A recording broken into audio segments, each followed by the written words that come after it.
Buen día a todos, ¿cómo están? Antes que nada, quería agradecerle al CEPIC por la invitación y por dejarnos formar parte de esta convocatoria. También a todos ustedes por estar acá junto con nosotros. La idea de este espacio que pensamos junto con el Consejo es conversar acerca de tres temas. Por un lado, el panorama económico actual, así como también cuál es la lógica atrás de la construcción de portafolios de inversión. Y por último, hablar acerca de oportunidades concretas de inversión. Para quienes no nos conocen, mi nombre es Martín Tolcachier, soy economista y formo parte del equipo de Wealth Management y Corporativo de Gemea Capital, y me acompaña Neri Persicini, que es nuestro Head de Research.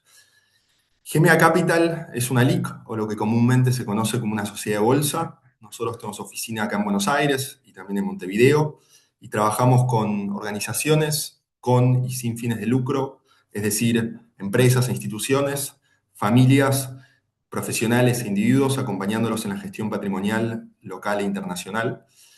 Y en términos de agenda, la idea es que ahora lidere la presentación Neri, y una vez que finalice va a haber un espacio de Q&A o preguntas y respuestas, y ustedes pueden ir dejando las preguntas en la sección preguntas y respuestas de Zoom. Ahora sí, Neri, te paso la palabra. Muchas gracias. Que están ahora y los que también se van a sumar posteriormente. La verdad que estamos muy contentos y muy entusiasmados por poder dar esta charla.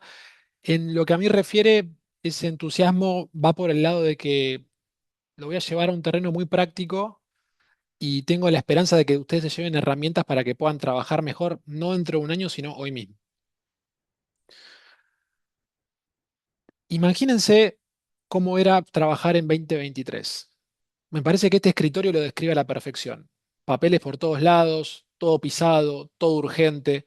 Esta era la economía del año 23, hace 3 años nada más. La parte macro nos decía que era un modelo completamente distorsivo. Se crecía por consumo y por gasto público.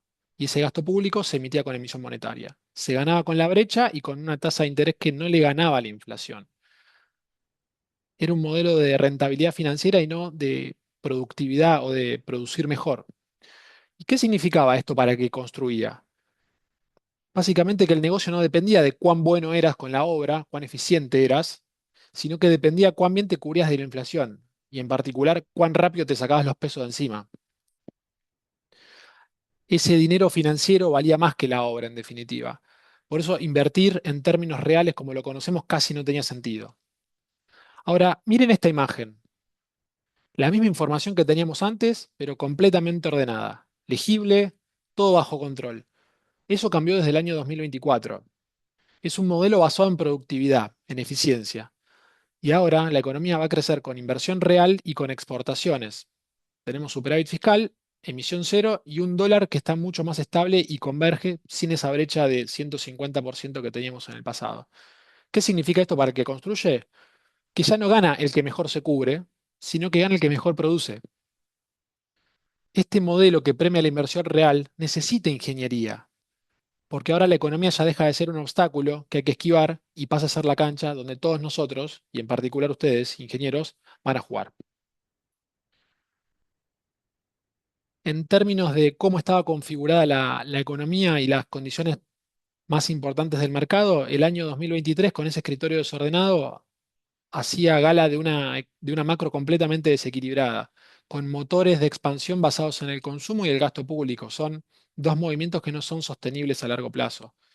En términos de cómo se hacía dinero, la renta venía por el lado financiero y era un número nominalmente alto.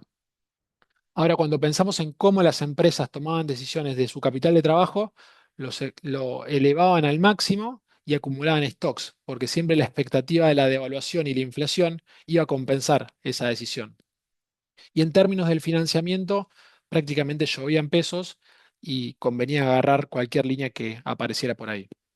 Ahora, lo que cambió desde el 2024 con el escritorio ordenado es que la macro está mucho más equilibrada, porque no tenemos esos desequilibrios que generaban distorsiones. Los motores, al menos declarativos del crecimiento, pasan por el lado de las exportaciones y de la inversión. Cuando miramos cómo ganan las empresas dinero, tenemos que pensar en que ahora la rentabilidad premia mucho más la calidad y la productividad, no tanto lo que se hace en términos financieros como era tan solo hace 3 años. Cuando evaluamos las decisiones de capital y trabajo, ahora son mucho más racional. El stock se mide de forma eficiente, no acumulamos porque sí, sino que prácticamente en términos de supply chain sería un just in time. Las empresas tuvieron que volver a aprender a hacer ese tipo de prácticas más eficientes. Y a la hora de ver el financiamiento, con la volatilidad de tasas que hemos tenido en el último tiempo, se ha vuelto un poco más caro que en el pasado, lo cual invita a pensar 2 veces a la hora de tomar dinero. Hechas ese preludio, les presento cuál va a ser la agenda de hoy. Voy a entrar en detalle en algunas cápsulas de economía para que entendamos el contexto en el cual estamos. Después voy a sumergirme en el frente real para que también tengamos una noción de las cosas que van por afuera de la pantalla de los mercados. Y por último, terminar, que acá es donde tengo más expectativa, con algunas herramientas de gestión financiera que creo que les van a servir apenas salgamos de esta charla. ¿Cómo explicaríamos hoy cuál es la decisión de política económica en Argentina? Pensemos que estamos sentados en la misma mesa que Caputo, Bausili, presidente del Banco Central, y Javier Milei, presidente de la Nación. Entonces hay tres objetivos. El objetivo de inflación o desinflación, mejor dicho, la acumulación de reservas y darle vida a la actividad económica. Las variables que permiten cumplir uno u otro objetivo son las siguientes. La primera es la tasa de interés. Si tenemos una tasa de interés más alta, la inflación va a ser más baja, va a haber desinflación, pero la actividad económica se va a resentir porque hay menos dinero disponible para el crédito. La otra variable de implementación es el tipo de cambio. Y en este caso, fíjense cómo opera en forma de dilema, de trade-off, de tira y afloje con la acumulación de reservas. Porque un tipo de cambio alto ayuda a acumular dólares porque las exportaciones se disparan, las importaciones se reducen, pero al mismo tiempo, como en Argentina tenemos un historial de traspaso a precios desde el dólar a la inflación, complica el objetivo de bajar el nivel de precios.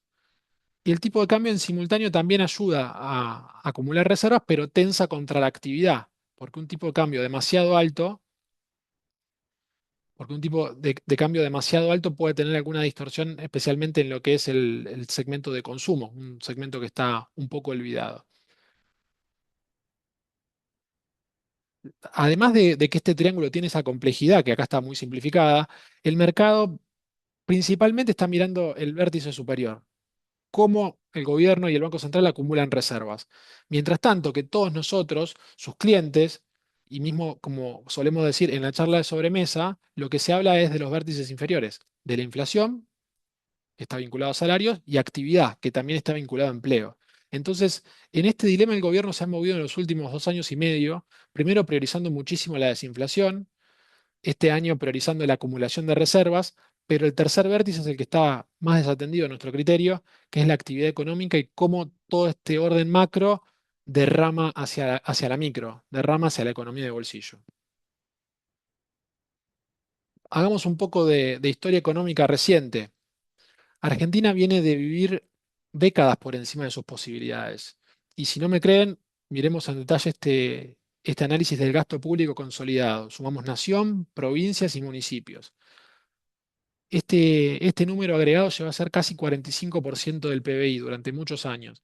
Quiere decir que tenemos que tener una recaudación muy alta para poder financiar esto de forma genuina, o lo que ha hecho el gobierno argentino con distintas banderas ha sido o financiarlo con emisión monetaria, que más temprano o más tarde genera una crisis por inflación e hiperinflación, o financiarlo con deuda, que termina impactando en el aumento del riesgo país, caída del precio de los bonos y una probabilidad creciente de default.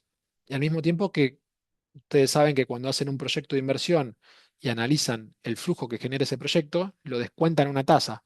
Adivinen qué pasa si el riesgo país sube. Los proyectos se vuelven inviables en Argentina, que es lo que ha pasado.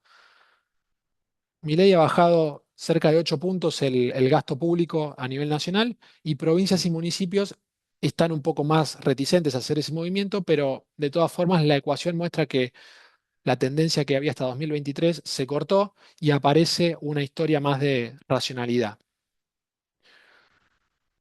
Y esta historia fiscal la podemos ver por cuánto tiempo Argentina ha pasado viviendo por encima de sus posibilidades.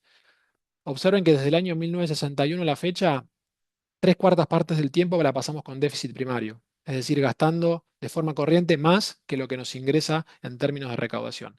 Y casi el 90% del tiempo hubo déficit financiero, no nos alcanzó para pagar los intereses. Para ponerlo en términos más claros, un argentino de 64 años, que podríamos ser algunos de nosotros o nuestros padres, pasó 47 años de su vida con el Estado gastando de más, o 56 si consideramos los intereses. Es toda una vida de desequilibrios. Y es muy difícil que en 2 o 3 años esperemos que esto estructuralmente se dé vuelta. Poniendo la lupa en cómo Milei pasó la motosierra, como se decía hace algunos años, lo que encontramos es que hubo una mejora de casi 4 puntos en el resultado primario, pasamos de un déficit a un superávit de casi un punto, y lo hizo con las siguientes partidas. Optimizó las prestaciones sociales, sacó a muchos intermediarios que encarecían esta cuestión, porque observen que jubilaciones, pensiones, AUH no tuvo una caída en términos del PBI.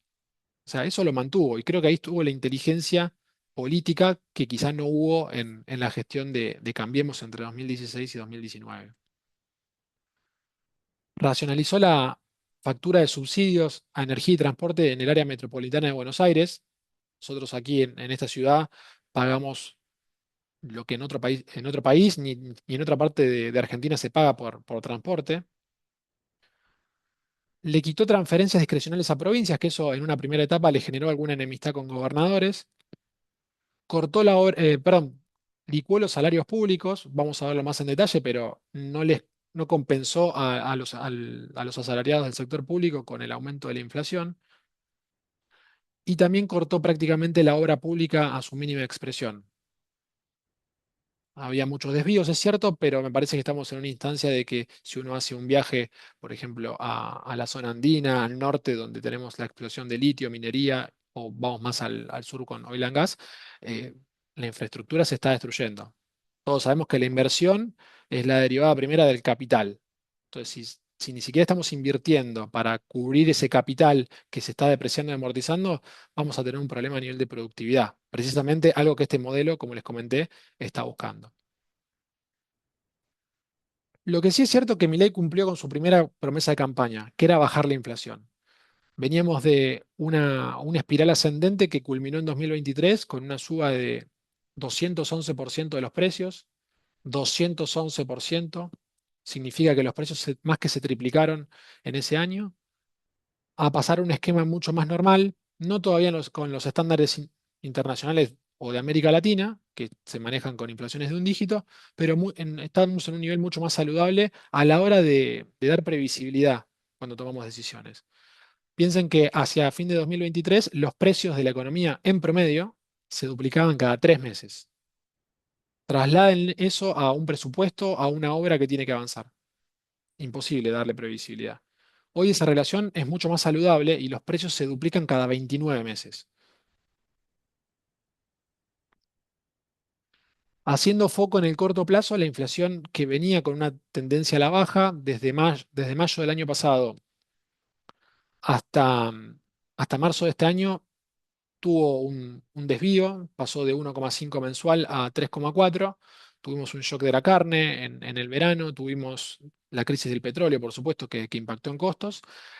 Y ahora parece que la historia vuelve otra vez a su sendero natural de desinflación. Estamos en la zona de 1,9 mensual, con la núcleo bajando. La núcleo es ese componente de inflación que saca el componente de regulados y de precios estacionales, por lo cual es un factor que habla de la inercia.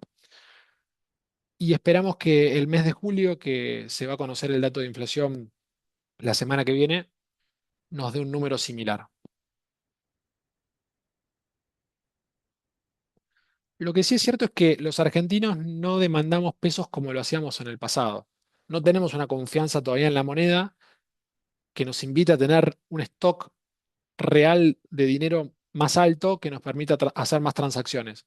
Hay una cuestión de debate abierto, pero lo cierto es que tenemos tantos pesos a la vista, y acá a la vista tomo el M2, que el agregado M2 es el circulante, que son los billetes y monedas en circulación, las cuentas corrientes y las cajas de ahorro, es un dinero como bien transaccional, tenemos esa relación igual a inicio de la convertibilidad, del año 92. Así que esa es la posición que hoy tienen los argentinos, que para un objetivo que el gobierno busca de remonetizar la economía, está generando alguna tensión. Lo que sí es cierto es que el Banco Central está aprovechando para comprar dólares. Compró en 2026 más de 13.200 millones de dólares. Está en un ritmo anualizado de 23.000 millones de dólares, cuando a fin del año pasado había prometido que iba a comprar solamente 10.000. O sea, está en un ritmo muy interesante, que por supuesto tenemos alguna cuestión estacional. Los segundos semestres son menos generosos en términos de oferta de dólares, por lo cual esperamos que este número aumente 3.000, 4.000 millones de dólares más. Así todo es una muy buena cosecha. De todas formas, las compras del central no son exactamente un espejo de lo que aumentan las reservas internacionales. Pueden ver en el gráfico de la derecha que la barra más alta de compras después tiene que hacer el contrapeso contra otras canillas que generan erogaciones. En particular, pagarle a organismos internacionales de crédito y darle dólares al Tesoro para que el Tesoro pague la deuda con bonistas que está vigente.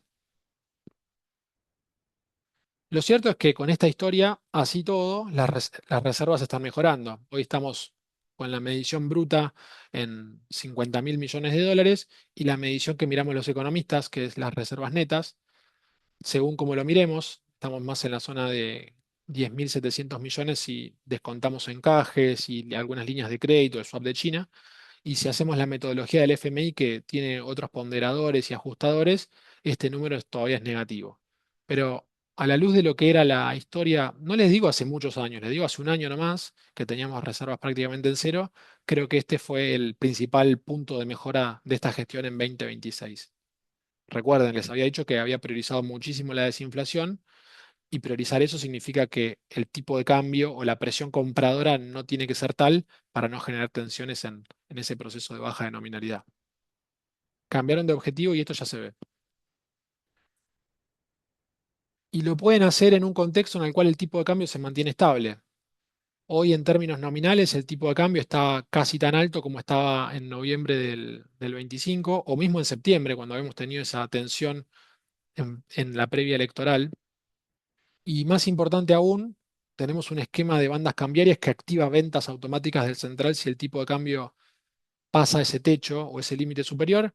Ese techo está arriba de 1.800 pesos hoy, así que tenemos más de 20% de margen para que el Banco Central intervenga de forma tal de que aplaque la expectativa devaluatoria y al mismo tiempo pierda reservas. Ahora, nosotros los economistas hacemos una segunda cuenta, que es mirar el tipo de cambio real, que esto considera el tipo de cambio nominal, considera los tipos de cambio nominales de nuestros socios y también sus inflaciones. Entonces es una medida un poco más pura de cómo está la relación de los bienes transables de la economía contra los no transables. Y ese número que muchas veces se lo asocia a la competitividad de Argentina, está en un nivel, les diría, bastante bajo a lo que estábamos acostumbrados en el último tiempo. Hoy el nivel del tipo de cambio real es similar al de diciembre de 2017, uno de los mínimos que había visto la gestión de Cambiemos. Después de diciembre de 2017 viene 2018 con sucesivas crisis, primero con el shock en emergentes y después con lo que fue la crisis del EVAC, que pone el dólar rápidamente en otro nivel, y así entra Macri a las elecciones de 2019 ya con una crisis cambiaria muy fuerte, y ustedes saben lo que fue 2019. Ahora, esta generosa oferta de dólares, ¿de dónde sale? Sale del lugar más productivo de la economía argentina, que es el campo. Sector de oleaginosas, cereales y el resto del agro aporta por año aproximadamente 34.000 millones de dólares. Y el otro motor que se subió a ese empuje de oferta de dólares ha sido los sectores de minería, gas y petróleo. En los últimos 12 meses sumaron 21.000 millones de dólares. prácticamente ya está la relación en 2/3 de lo que aporta del campo.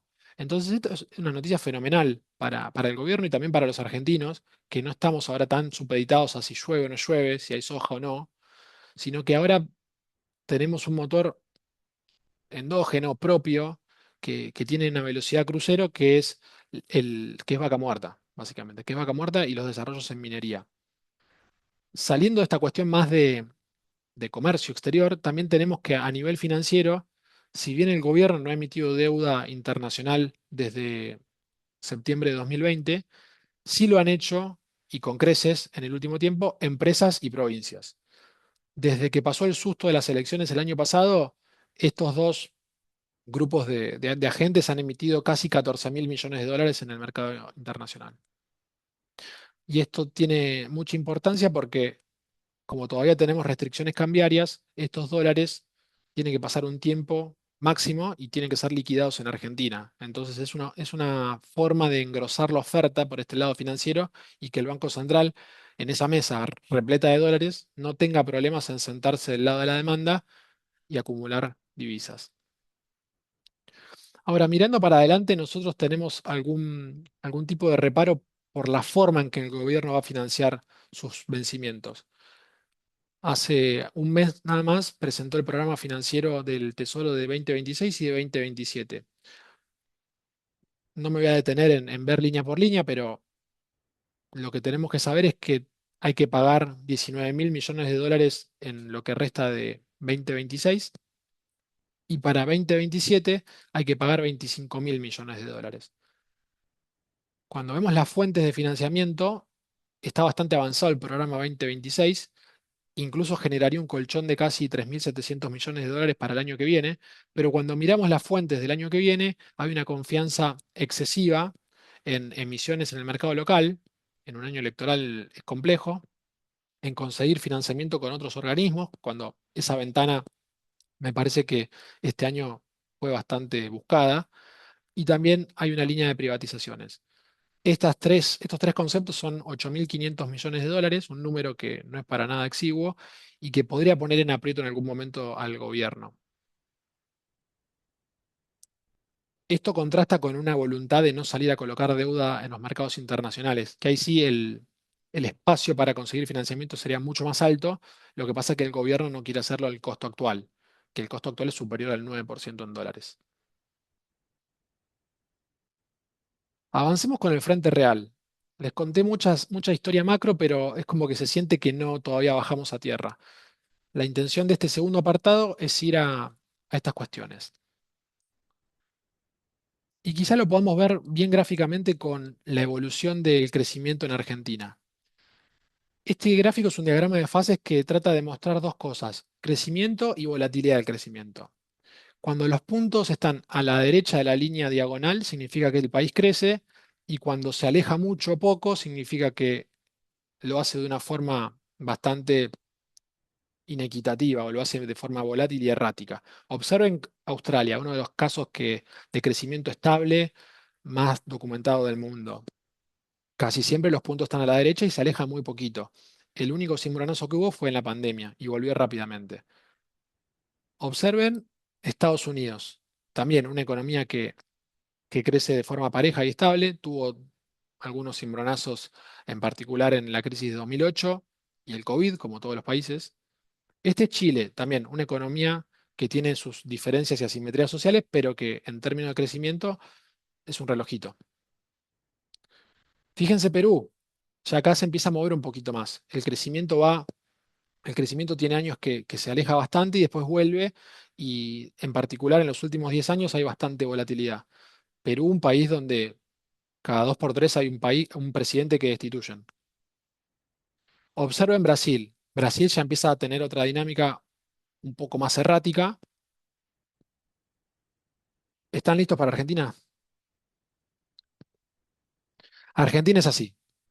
Tiene años donde crece muchísimo, tiene años donde las crisis son duraderas porque nos cuesta volver al lado derecho de la línea punteada, y asimismo estamos hace, les diría, 12, 13 años enmarañados en un lugar donde no podemos salir. Por eso esa nube de puntos está mostrando dónde está Argentina hoy. no crecemos de forma sostenida. Y cuando lo hacemos de forma errática. Entonces, eso tiene un precio. Porque si miramos el mundo de las inversiones, hay una relación clara entre la rentabilidad y el riesgo. Ahora, si lo miramos en términos de crecimiento y país, podemos pensarlo en términos de crecimiento como el premio de la inversión y el desvío del crecimiento como el castigo, el dolor o el riesgo que tenemos que asumir. Entonces, acá tenemos los últimos 16 años de estos países seleccionados y observen dónde está Argentina. Como decimos en los mercados, es un outlier total. Es un dato fuera del mapa, porque tenemos el mismo crecimiento promedio que tiene Japón, pero tenemos una volatilidad latinoamericana. Y no puse países africanos, pero tenemos una volatilidad africana. O sea, si queremos un crecimiento del uno y pico, me voy a Alemania a invertir, que tengo menos riesgo, o si quiero un crecimiento más alto, trato de elegir una combinación que sea menos dolorosa en términos de riesgo. Entonces, ese es el país que tenemos. Ya la macro condiciona muchas decisiones micro. Este gráfico muestra cómo la actividad económica estuvo moviéndose en los últimos años. Venimos de un serrucho que les contaba desde 2011-2012. Ese serrucho pone un techo de cristal siempre.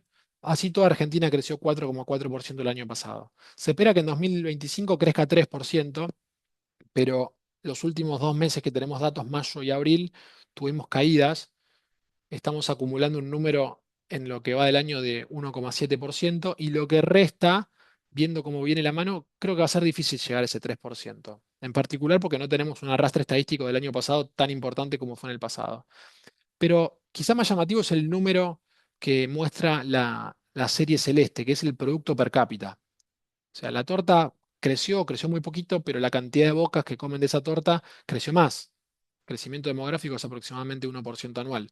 Entonces hoy estamos casi un 10% abajo de lo que había sido a principios de la década del 2010. Por eso ese crecimiento no llega, porque es errático y en promedio es pobre. Y cuando hacemos una radiografía de cómo está la economía hoy, hay, hay muchos profesionales que la llaman una economía K, no porque tenga alguna reminiscencia al gobierno anterior, sino porque tiene una forma de esa letra. Hay sectores que les va muy bien, que van hacia arriba, y hay sectores que les va no tan bien y van hacia abajo. En particular, los que van hacia arriba son minería, que desde 2023 creció 16%. Perdón, no 2016, sino que en los últimos 12 meses. En los últimos 12 meses creció 16%. El sector agropecuario, que creció 5%, y el sector financiero, que está creciendo 1,5% interanual. Del lado de los perdedores, acá pongo la construcción, porque si bien creció en el último año, medido en 12 meses, viene de una caída mayor si consideramos 2023, y ahora se lo voy a mostrar. El comercio también está golpeado, 4% interanual abajo, y la industria, casi 6%. Estas consecuencias también las vemos en el mercado laboral, porque en términos de empleo, los monotributistas hoy es el segmento que más crece. El monotributo, si bien habla en muchos casos, de profesionales que arriesgan y demás, hoy un monotributista puede ser un rider de una aplicación, puede ser la persona que te trae en Uber al trabajo, puede ser el plomero, el gasista. Esa es la Argentina que tenemos hoy, mientras que la masa salarial, los famosos 6 millones de trabajadores del sector registrado, hoy ese número es 4% inferior a lo que había sido a fines de 2023. El sector asalariado público está prácticamente estable, a la baja también, pero hay una reconfiguración del mercado laboral que no podemos hacer caso omiso. Y para colmo, los salarios siguen estancados. Analizando el sector privado registrado, cayó un 3,5% desde noviembre del 23. El sector público registrado da cuenta de una pérdida de 17% desde el 23. Acá es donde les había mostrado en una de las primeras slides, Milei también pasó a la motosierra. Y el sector no registrado, que pueden ser son monotributistas sociales o gente que no tiene algún tipo de vinculación a ARCA o FIP, da cuenta de una mejora de 37%, pero hay un tema estadístico de encuesta y a veces estos números están un poco inflados. Les había comentado que el gobierno apostaba a la mejora de la inversión y para que haya mejora de inversión tiene que haber una mejora del crédito. Bueno, el crédito este 2026 le está costando mucho recuperarse, en particular porque viene de una situación de mora sin precedentes. Estamos en niveles de irregularidad de la cartera de crédito no vistos en el siglo XXI. La cartera total es 7,7% irregular, es decir, que hay gente que no paga hace más de un mes y ese es un 7% de la cartera. Pero cuando hacemos el doble clic, el panorama es dantesco en las familias. Tenemos créditos personales con una mora del 16% y tarjetas de crédito con una mora del 12%. Y particularmente son estos sectores que enfrentan también una tasa de interés o costo financiero más alta, que incluso visto en términos reales contra la inflación, estamos hablando de niveles del 40%. O sea, son niveles realmente draconianos, prohibitivos, que complican muchísimo que estas familias puedan regularizar su situación. Entonces los bancos cuando ven este scoring, prefieren hacer otra cosa con el dinero, en particular seguir comprando bonos del tesoro. Por más que ya no existen las LELIC, pueden comprarle CAPS y otros bonos que lo aplican en cajes. Y por eso no nos sorprende que cuando vamos a una sobremesa o tenemos una charla informal con familia, con amigos, nos encontramos que las preocupaciones del metro cuadrado hace muchos meses que son las mismas y son muy diferentes a las que había cuando Milei tomó la gestión. En marzo del 24 la principal preocupación era la inflación, la segunda preocupación era la inseguridad y la tercera era bajos salarios. Y hoy cuando miramos cómo está la historia, falta de trabajo, corrupción y bajos salarios se alternan en el top 3. Son prioridades completamente distintas que no estaban en el contrato social que Milei firmó con el pueblo argentino. Entonces creo que este tipo de demanda también está generando, recuerdan en el triángulo que les mostraba antes, haya una nueva reorganización en las prioridades, tratando de atacar la cuestión de la actividad sin resignar las reservas y resignando levemente quizás la cuestión de la inflación o la desinflación. También lo que nosotros vemos es que con los niveles actuales de confianza en el gobierno, que es una medición que hace la Universidad Torcuato de Tela, el gobierno de Milei, si fueran las elecciones hoy, estaría en una instancia de balotaje. Y como la oposición no muestra credenciales de renovación o de moderación, el mercado está muy atento a eso y no quiere pasar por un escenario binomial, algo que se abra y que, por un lado, el escenario bueno es una continuidad y el escenario malo es ruptura total y un giro de 180 grados. Entonces, por eso, nosotros en el mercado estamos muy atentos a cuándo esa tensión electoral empieza a aparecer. Por el momento no ocurre.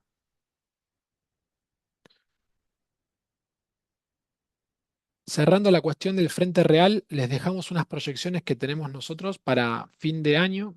Estamos imaginándonos un dólar en torno a 1.670 pesos, que muestra una variación del tipo de cambio del 15% y con una inflación que esté en torno al 30%.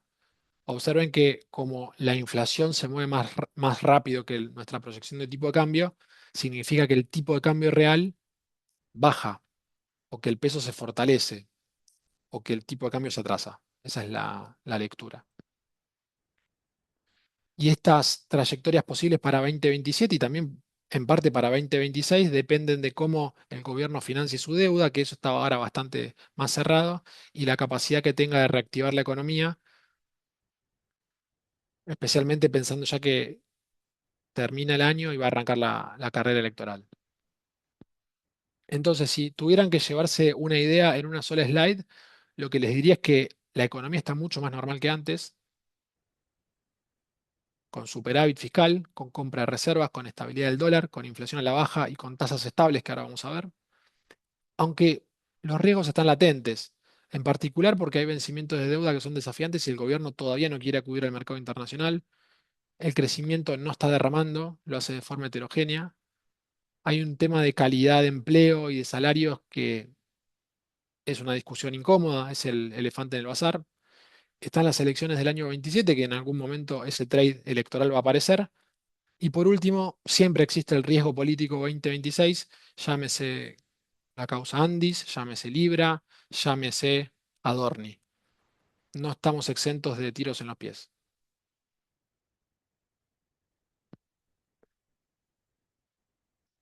La última sección es la que Martín y yo depositamos mayores esperanzas porque es la que habla de la cuestión financiera y cómo entender esta nueva macroeconomía en términos bien aplicados y de estrategias de inversión. Un dato importante de 2026 es que las tasas están mucho más estables que en 2025. Habíamos tenido una salida muy desordenada del esquema monetario anterior. Estaban las LEFI, que eran las hijas de las LELIQ en el Banco Central. El Tesoro creyó que dándosela a los bancos iban a responder igual que teniendo títulos a un día. No ocurre porque las LEFI eran un día y los nuevos títulos eran a 30 días. Hubo una cuestión de descalce y descomunicación que generó que hubiera muchos pesos en la calle. Cuando hubo muchos pesos bajó mucho la tasa y eso abarató el costo de fondeo y salieron a especular contra el tipo de cambio y generó una tensión cambiaria muy fuerte. Entonces parte de ese electrocardiograma responde a eso. Después tuvimos la elección en la provincia de Buenos Aires que ganó la oposición por un margen sorprendente y también ahí se adelantó el hecho electoral. Y después, por supuesto, la propia volatilidad electoral hacia octubre. En el medio entró Estados Unidos, entró Scott Bessent, secretario del Tesoro, y pusieron 2.000 millones de dólares para contener el tipo de cambio. Entrado este año tuvimos algo de ruido en las tasas y ahora el Banco Central parece que ha encontrado la fórmula. No estamos en un modelo como antes que se determina la tasa de interés y la cantidad de pesos fluctúa libremente, sino que es al revés. El Banco Central cree que la demanda de pesos es muy inestable, por eso tiene que controlar los pesos y que la tasa de interés se mueva. No obstante, hay una marea de grises y el Banco Central tiene canillas para ir tocando y ajustar la liquidez.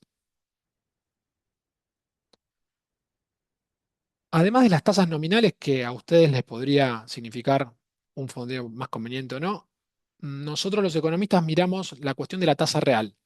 La tasa real es el premio que te da un plazo fijo o una línea que estés buscando en el mercado financiero contra la inflación. Las líneas azules muestran cómo fue esa estrategia en términos históricos con la inflación realizada y las líneas celestes con la inflación esperada, que estamos esperando nosotros. Y la consecuencia creo que es clara. Se acabó la tasa barata de hace muchos años.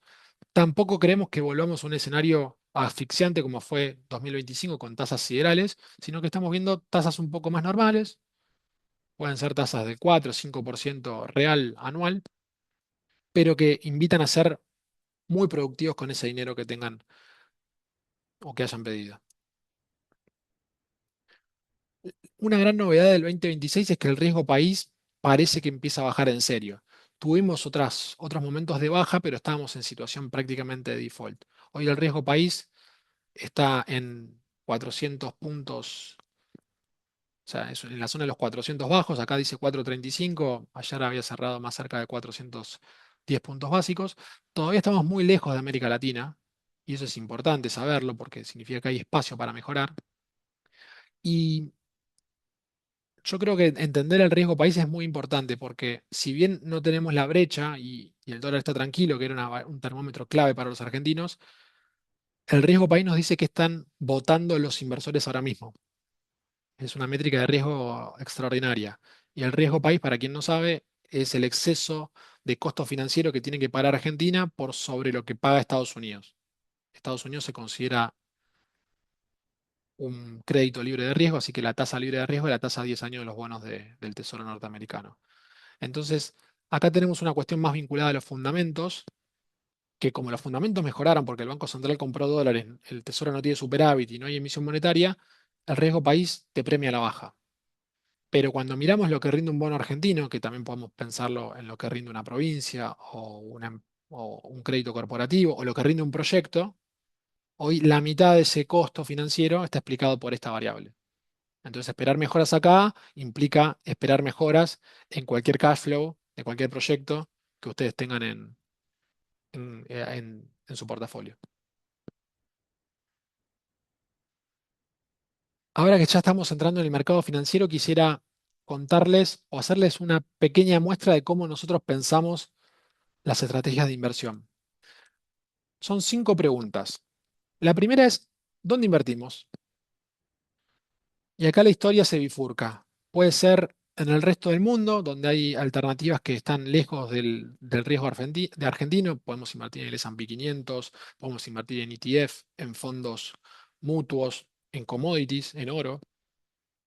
o tenemos la posibilidad de invertir en Argentina. Ahora vamos a empezar a meternos por el lado de Argentina. Si entramos en Argentina, la segunda pregunta que aparece es en qué moneda lo hacemos. Puede ser en pesos o en dólares. Si vamos para la parte de dólares, la pregunta que siempre nos hacemos nosotros es ¿qué tipo de crédito nos gusta? Y acá el abanico se abre a soberanos, a provinciales y a corporativos. Son bonos que emite el Tesoro, incluso acá tenemos a bonos del Banco Central, son bonos que emiten las provincias, son bonos que emiten las empresas. Para que se den una idea de niveles, los soberanos rinden a 10 años 9%, los provinciales rinden entre 7 y 8 y los corporativos entre 6 y 7% anual. Esos son números de créditos buenos que nosotros miramos. Ahora, cuando pensamos en pesos, la pregunta cambia porque el gran emisor de títulos en pesos es el Tesoro, por más que no tiene déficit, sí tiene que hacer rollover.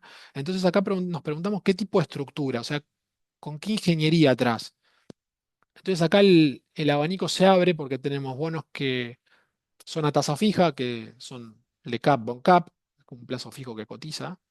Después tenemos títulos indexados, que son los SER, que nos protegen contra la inflación. Tenemos títulos a tasa variable. Tenemos títulos dólar link, que nos protegen ante subas del tipo de cambio. Y tenemos una nueva creación argentina, que son los duales, que es un título que te paga lo mejor entre dos cláusulas. Puede ser tasa fija y TAMAR, que es la tasa de interés. Puede ser TAMAR o SER. Puede ser dólar link y tasa fija. Hay varios duales.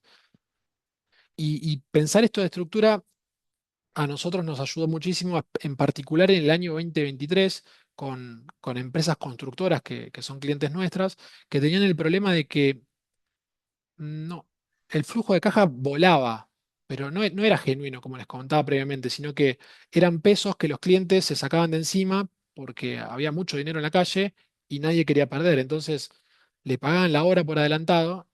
Ustedes saben que los tiempos de obra no es automático, no son 24 horas. Entonces la constructora venía a nosotros con el problema de qué hacer con esos pesos frente al descalce natural de que el costo de la obra iba a aumentar por el costo de la construcción argentina, por el índice CAC.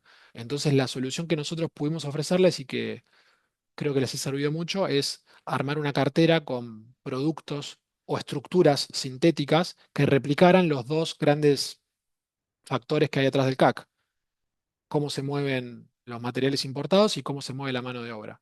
Entonces, con una cartera que respetaba con un proceso de cálculo econométrico que hicimos atrás y la regresión respetaba ese comportamiento, pudieron hacer una cobertura relativamente sana, sin salir a comprar todos los materiales porque no, tampoco podían hacerlo. Ese es un caso bien aplicado de cómo el mercado financiero aceita y mejora los procesos de la economía real. Y finalmente el trabajo o la pregunta que nos hacemos nosotros es cuál o cuáles de estos tipos de crédito o estructuras en pesos tenemos que elegir. Y ahí está nuestro métier, nuestra expertise y donde creemos que somos eficientes. Ahora, con esto presente, ya les conté un poco cómo nosotros la pensamos, cómo la vemos.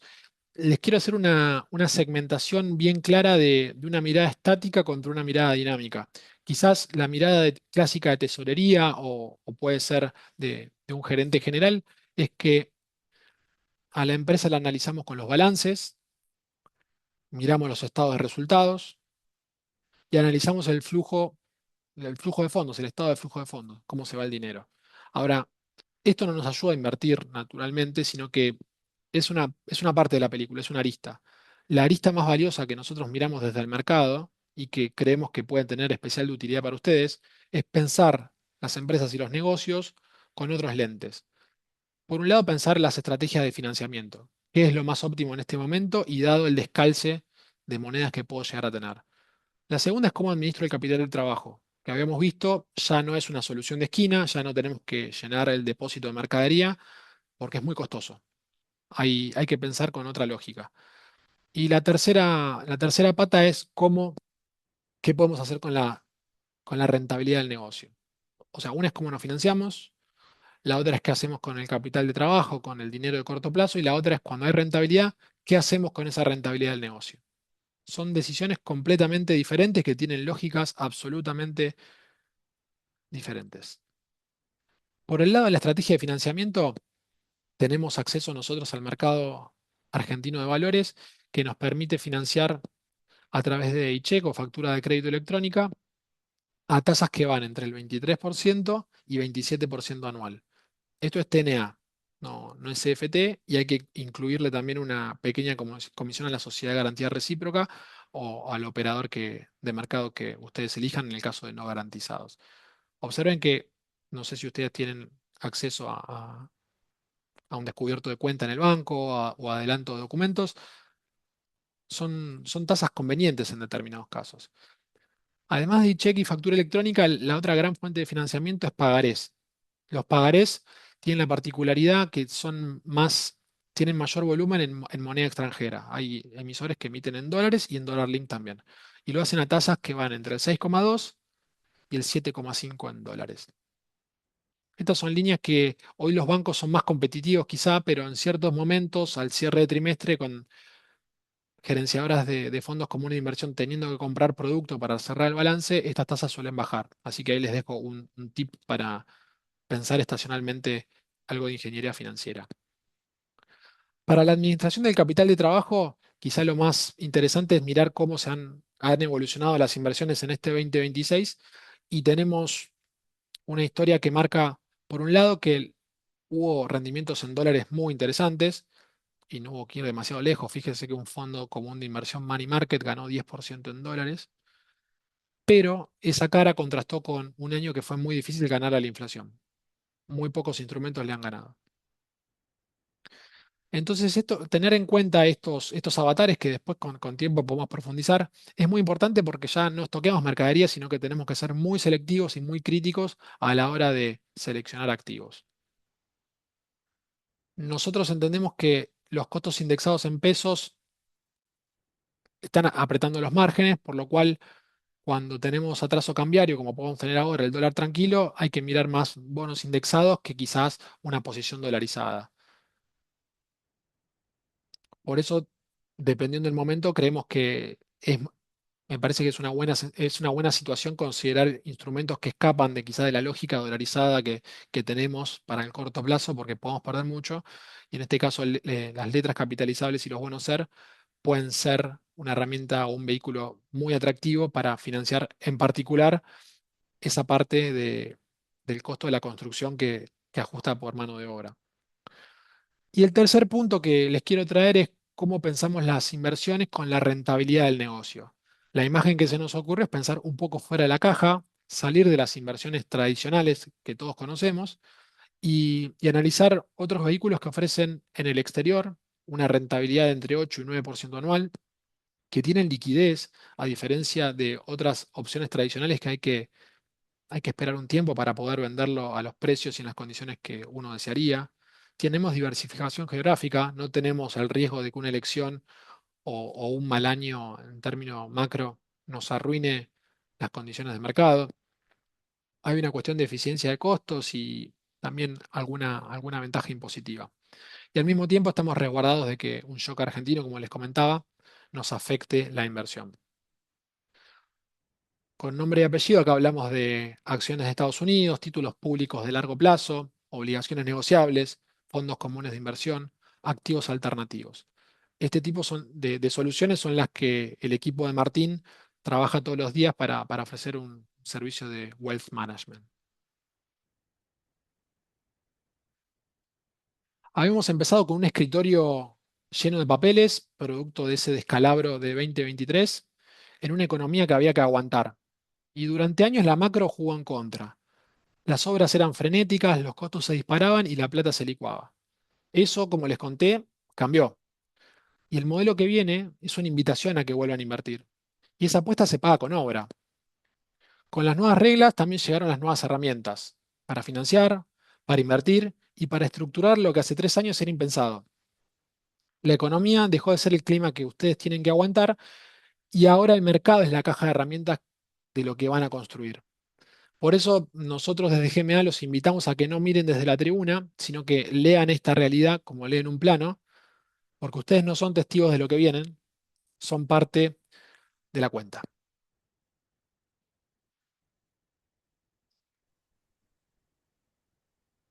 Excelente, Neri. Muchísimas gracias por la presentación y gracias a todos los que están presentes.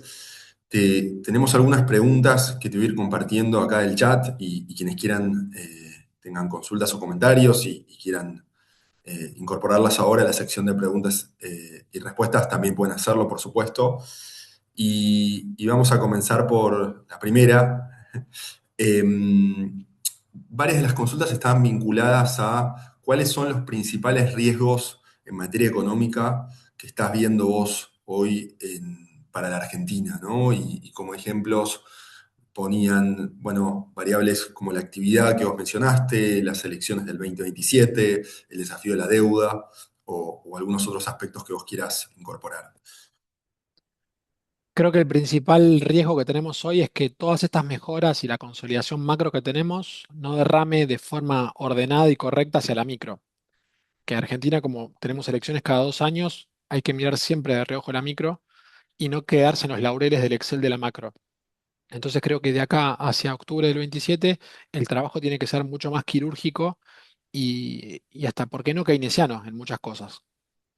Yo les hablé mucho de la inversión y Keynes decía que lo que responde a la inversión son los animal spirits, es medio como un instinto, las ganas de lanzarse.